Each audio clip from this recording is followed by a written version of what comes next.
In the music business, it's the business that keeps the music alive. But what is it really like for a musician today? Let's find out by talking with a musician. I'm Roxanne Janson, and welcome to Music Business Artistry. Today, I'm happy to have Willa Mamet here. I'm so happy to be here with you. Well, I'm glad. That's great. So tell us, how did you get started in the music business? That's a good, have I started in the music business? I suppose that's the real question. I got started, I grew up in a family making a ton of music. Everyone in my family plays music of all kinds and a bunch of different instruments. And at some point, actually,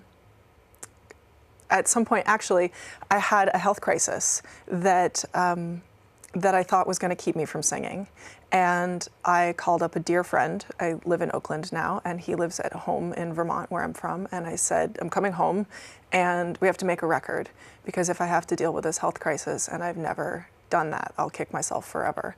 And I went home. I drove a stick shift pickup truck that I had just bought and barely knew how to drive. And I stuck my dog in the truck, and we drove across to Vermont, and one serendipity led to another, and we made a record, and people started offering us gigs, and that was that. It doesn't always work out like that for people. No, it really doesn't, and thankfully it's kind not. of an amazing story.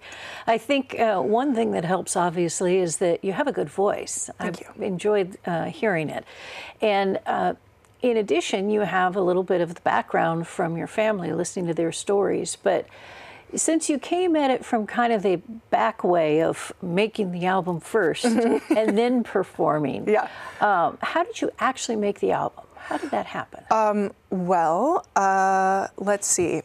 I was at a friend's show. The woman and the person she was making music with, I had heard, was a fantastic producer. He was a pretty famous bluegrass star at one point, a guy named Bob Amos, and he runs a studio up there in St. Johnsbury, Vermont.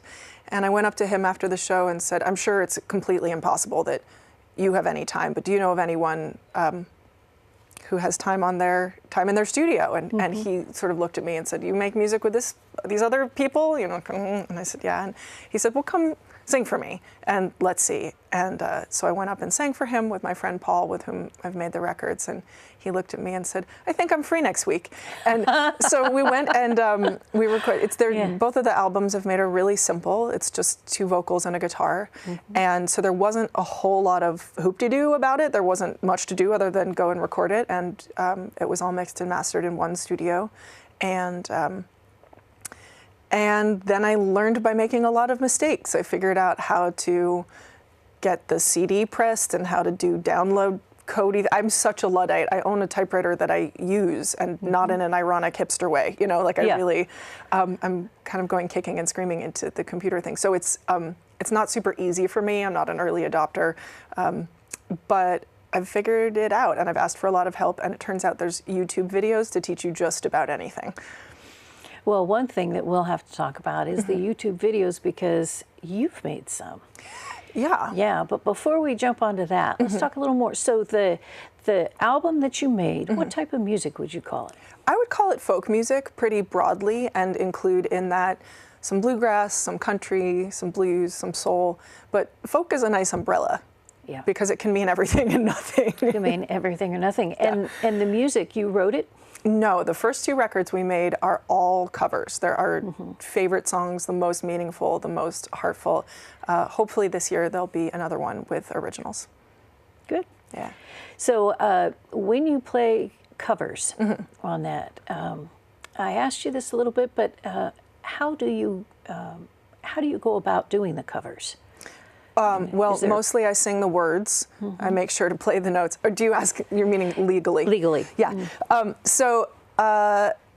One needs to license the rights to record them, and one usually does that in sort of batches. So you say, okay, I'm going to press 500 of these or 1,000 of these. Okay. There's different rights for digital downloads. There's different rights for streaming and video, and there's different rights for actual physical CDs or vinyl. I actually, because I haven't, I bought a batch of rights before the Music Modernization Act happened, which has been in the last year, and haven't checked with exactly what needs to happen with the next batch of rights. So if someone is currently about to produce a CD or produce a record and they're looking to license covers, I would go and just do all the research with the Music Modernization Act. But luckily there has been so much written in the last year because people have really been fighting for living wages for people like myself in the music industry, songwriters and producers and musicians. So there's probably a lot of information available. Good. Yeah. So after you made the album, the first one, right, and then you started performing, then what happened? Then I got so happy. That's the short answer. It was so marvelous. All sorts of things just started to unfold in my life. And so Paul, my musical partner, he lives home in Vermont, as I said, and I live in Oakland. Name? His name is Paul Miller. Paul Miller. And he's been a pro for longer than I've been alive. So I am one lucky cricket to have such a friend who is so willing to stand beside me and go on wild adventures and bumble through not knowing how to do things. And he's just endlessly enthusiastic and patient. I don't know how I got to deserve that, but I did something right in a previous life. So we started playing gigs, and because he lives there and I live here, it's not, I mean, if we lived in the same town, we'd probably be playing out once a week. But as it is, how it's been since 2012 or 13 is that we do about 2 tours a year. He comes out here in the spring when he's sure that the pipes won't freeze on his girlfriend. Yeah. And we tour around in the West, and then I go back in usually August or September for somewhere between 4 and 8 weeks and enjoy the summer and the fall in the Northeast, and we tour around there. Wow. So touring around the West, what kind of places do you play in? Oh, my usual line is, I'll play anywhere that doesn't injure my soul. So we've played, I mean, as you can imagine, standard venues, clubs. I love house concerts. We've played in libraries. We've played in cafes. We've played in, summer gazebos and community centers, kind of you name it. And how do you find them? Oh, I just scream until someone tells me to stop talking and then offers me a place to do it professionally. So you cold call? I do a lot of cold calling. Cold call. Yeah. I do a lot of cold calling, which I would recommend to any musician to just get used to, or to find someone who's used to and bring them onto their team. It's really hard to do cold calls. Is it? It's really hard. Why? In any aspect of life, it's hard to do cold calls. But sometimes you just got to get over it and do it. You never know. I disliked it for a really long time. I disliked a lot of the admin for a really long time. And then one day I just said to myself, well, until you're big enough that someone will bother with you, you're going to have to do this. So you might as well shift your attitude rather than investing in how much you hate this all day. Just say, it's part of the job, here we go. And I believe in the thing that I am offering. I nothing's for everybody. Not everyone necessarily likes my music, but I make it with heart, and I believe I make it well.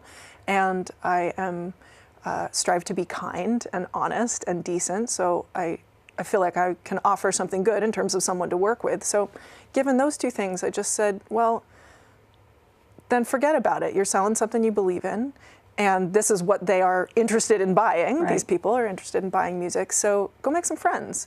And it has really changed a lot for me. Yeah. You've gotten more comfortable at it. I think you get a little patter going, right? I mean, once you've done it over and over again, you get, kind of what you're going to say. You don't stumble maybe so often. And hopefully. Yeah. And the thing to do really also, because we're hopefully providing this for people who are watching who want to do this themselves, is be really consistent and don't give up. And I have spreadsheets with the venue, the contact person, their phone number, their email, the venues, all of the contact information, blah, blah, blah. Yeah, what they're looking for. Is it more folk? Is it more this? Do they need a person who only performs on Wednesday afternoons? What's the date range for what they're looking for? When I've contacted them, when I've told them I will contact them again, if I've ever played a gig there, and then I can kind of keep track of staying on top of things, because otherwise I'll go, wait, was that a Facebook message or was that, and then my whole life goes down the tubes trying to find something I may or may not have done 6 months ago. I think that's an important lesson. It's in my life, and obviously it's helped in yours, is get organized like that. Yeah, it's really worth it. And for those musicians who are watching, or artists of any kind really who are watching, if that's a stumbling block for you, do whatever you can to clear it or to find someone who can do it for you or with you, because it will really change everything. Yeah, but you just gave us all the headings, so we know what to put Yeah, down, go for right? it. Yeah, and Yeah, I'm so delighted to help other people. So many people have helped me so much, and it's really no skin off my nose to resource people, you know, so. And I think one of the nice things is occasionally the venues are actually looking for people, and so they're happy Absolutely. that you called them Sure. and introduced yourself to them that way. Sure. So that's good too. Yeah, another thing that I do, which I would recommend also, is look for people either at your level or who are bigger than you, who make music that's similar, and go look where they're playing. Yeah. Right? And go see, do those people need openers? Do they have, you know, a lobby performance? Do they have a mezzanine scenario in between acts? You know, and go make friends. Very good. Yeah. So some of these things maybe you learned from your family. You come from a family of performers? I come from a family of circus freaks. Everyone in my family is in show business. Yeah. Not actually, just to be clear, we are not in fact circus performers. I was just being just jovial. Maybe compared to an accountant. But yeah, exactly. Yeah, everyone does something in the industry. Yeah, and some of it I learned from them, but a lot of it was just trial and error and thinking, okay, if I were a smarter person than myself, what would I do? I ask myself that sometimes in other aspects of my life, and it's amazing. It's shocking how much it The works, other thing I do is I say, if I were getting paid at this moment to do this job, and my boss was watching, how would I do it? And sometimes that kicks me in the rear to do it a little bit differently. So. Yeah, I think the flip of that prism also is if I loved this, how would it be, right? If I had all of the energy in the world, if I'd gotten a perfect night's sleep and a great breakfast and walk in the sunrise, and then sat down because I loved this and I was going to do it, then how would that feel and how would I speak? And yeah, that's great. Give some generative energy. So one of the things that I know you like to do is pass this information along to others. And how are you doing that? Well, at the moment, actually just today, I did my 4th Facebook Live talk about how to be a hero for independent music. And that came about because sometime in the fall, I wrote a list, just things that I thought, okay, well, I've been calling them small time, big impact things that people can do that are either free or cheap. And cheap meaning like, you know, less than $20. And frequently more like $3. That people can do that they may or may not know to do that really help music thrive. And so I wrote this little thing and I thought, I wonder what I'll do about this. And then was talking to my partner and she said, just go do a live chat. People are going to have questions and you're friendly and, you know, go figure it out. And so I did one a few months ago and so many people got into it. And we talked through some of the list of, so you want to be a hero, how to be a hero for independent music. And then did another one and did another one. And so today we did number 4. Excellent. Yeah. So how can you be a hero for independent music? Well, just one or two things. Absolutely. So I think it's really, really important. A lot of people don't know that streaming music pays artists almost nothing, like laughably close to nothing, fractions and fractions and fractions of cents. Even the people who are at the top of every game are making very little money off of their millions and millions and millions of streaming. And so people such as myself who have plays in the thousands are making almost nothing, and yet I still have to pay the same amount to produce the music, right? Yes. My musical partner Paul likes to say musicians can die of exposure. And it is really true that it's great to have streaming platforms, but unless you're on ones that really pay you, and there are some, but they're few, it can be tricky. So I would say to people, if you really don't want to give up your streaming, think of it as a free sample. Yeah. So if you go and you listen to someone and you think, wow, this record is fantastic, I want to listen to it again and again, then really the ethical thing to do is to go and buy it from the artist. Yeah. So keep streaming it if you really like that platform, but then you've paid into the actual working living wage for the artist who's making it. So that would be my number one thing. Okay. Yeah. Another thing, actually, is if you're going to buy from the artist, which of course you are because you just took that other piece of advice to heart, do it as closely as you can to the artist themselves, because the more middle steps there are, the less money the artist is getting. So if you can buy something directly at a show, great. If you can buy something off an artist's website, great. Just get as close as you can, because the money goes to them. But also, if you can buy it at the show, if you go to a show and you know it and you love it, instead of saying, oh, I'll go buy it online, blah, blah, blah, consider buying it actually there, especially if the artist is around, because it feels so good to the artist to see the person who's been affected and to be able to thank them, and that actually really boosts the heart as well as boosts the wallet, and both of those things matter. So as you've been performing through the years and doing more and more shows on the West Coast and up in Vermont, what are some of the differences between performing on the West Coast and performing in the Northeast? Other than temperature? Yes. Are there any differences? What are some of the differences? That's interesting. I'm not sure. That's really fascinating. I mean, so performing all over New England, people are very, very different.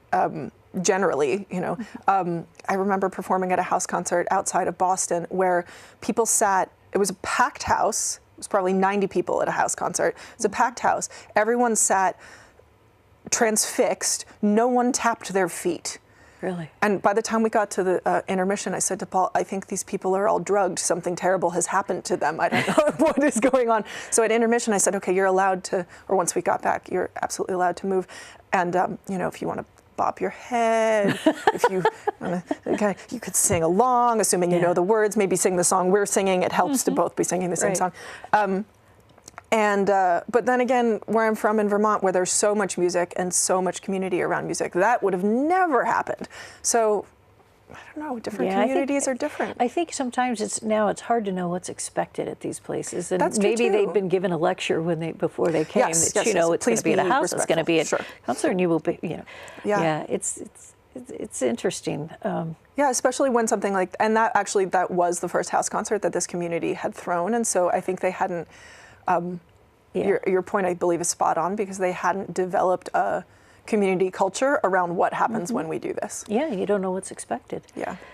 Yeah, it's kind of funny to hear performers talk about the different venues that they've been in and the culture, you know, in Hawaii performing live as opposed to maybe in Silicon Valley or Virginia or somewhere. Very different. Yeah. Yeah. And I'll say also, as to house concerts, today the Facebook Live talk was actually part 2 of So You Want to Host a House Concert. So if people are interested in knowing about that, I would love to talk to them personally. I will send them also to Facebook to go and watch those videos. So if people want info from you, you have a website. Yes. What's your website? My website is my name, Willa Mamet, and the word music.com. Okay, WillaMametMusic.com. Yeah, they can find all the things there. Okay, great. So tell me again about what you've learned over time performing live. What I've learned over time performing live? Oh, that it's so much fun. Yeah. You said the first time, you know, when you really got into this music, that it was so exciting. You started, you know, you were having fun. What did you want to be before you wanted to be a musician? I have had a bunch of careers, and frankly, I'm still sort of the queen of side hustle, because frankly, I'm not sure I know any musician who makes their music exclusively making music. I mean, maybe I do, and I just don't know it. But, and also there's just other interests in my life. Yeah. I was a photographer for 20 years, black and white, darkroom film photographer. I did fine art and portrait photography, and because everyone in my family always needed, you know, headshots and cinema stills and like that. And for the past 10 years, I've had a holistic health practice in Oakland, so I do all different types of bit of everything. Massage. Yeah. But what did I want to be?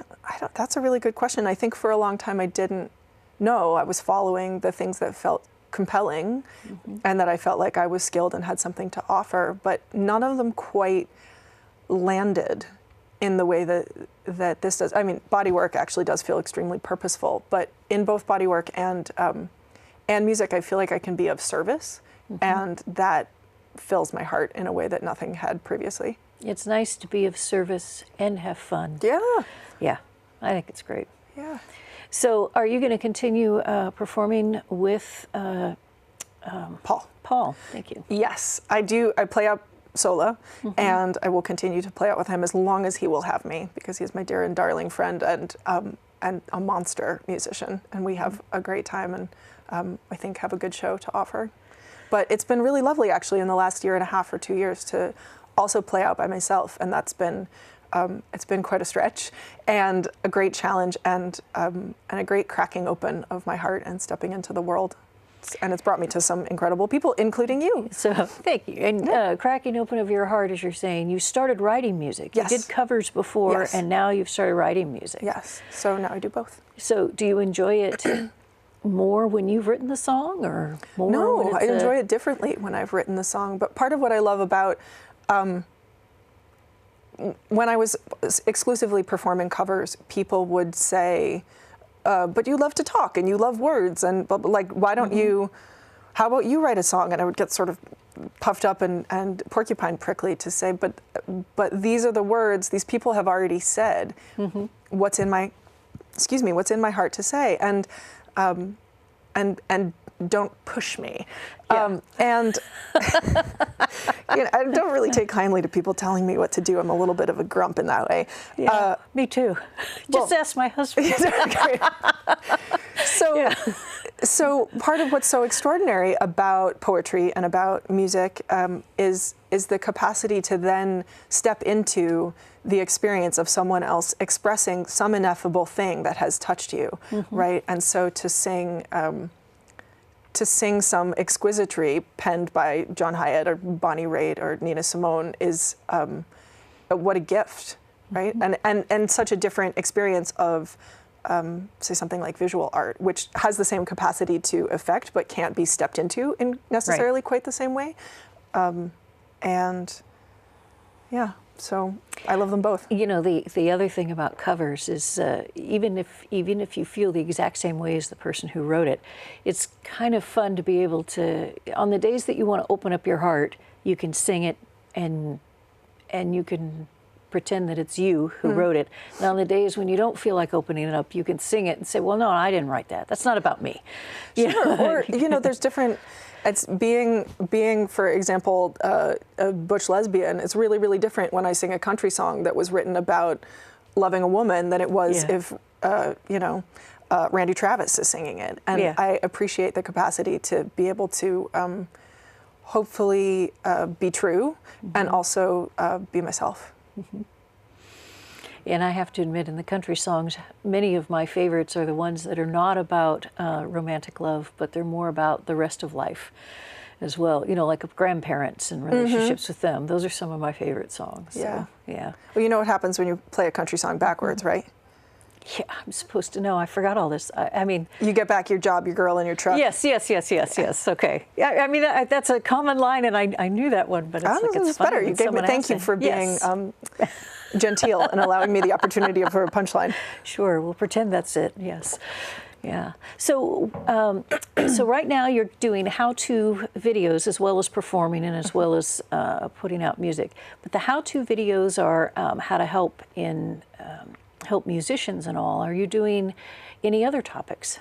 Well, the videos so far actually haven't been exclusively for musicians. They've been for really anyone who wants to engage with music in a loving, ethical, community-minded, new world order for music kind of way. So audience members, producers, luthiers, whomever.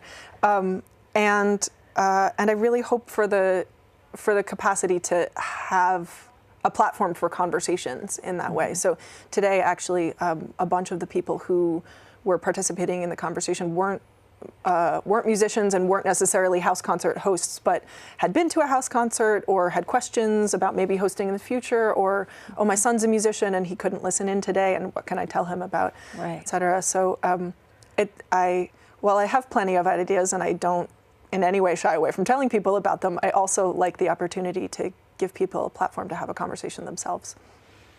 So I forgot to ask you also, what instruments do you play? Oh, I sing. And I play the piano. And very well, I've got to say. Thank you very much. I really enjoy your voice. So you sing and... So I sing and I play the piano. And the last 6 months or so I've been learning the guitar, and so I've been playing that out in my shows and having so much fun. so much So fun. your idea of learning the guitar is probably far more advanced than a lot of people's. When you say you're learning the guitar, you're already performing the guitar now. I am, but the thing is, so one of the things that really held me back, so in high school I worked in a music store, and tiny, so much smaller than even the room we're in now. And there were 4 lesson rooms and a sales area and a repair area, and we probably had the space to sell 11 guitars total, and they were all on top of us, and it was marvelous. And so that was my after-school job when I was 16, and at the time I said, I'm learning to play guitar. I've wanted to play it my whole life. This is what's going to happen. And I am now 36, and I remember very clearly on my 25th birthday holding the guitar that I had bought at 16 going, okay. And you still haven't learned it. Right, yeah. And one of the things that really held me back was that I felt like I had to, all in caps and, gold lettering with, who even knows, roses coming off of the edge, learn to play the guitar.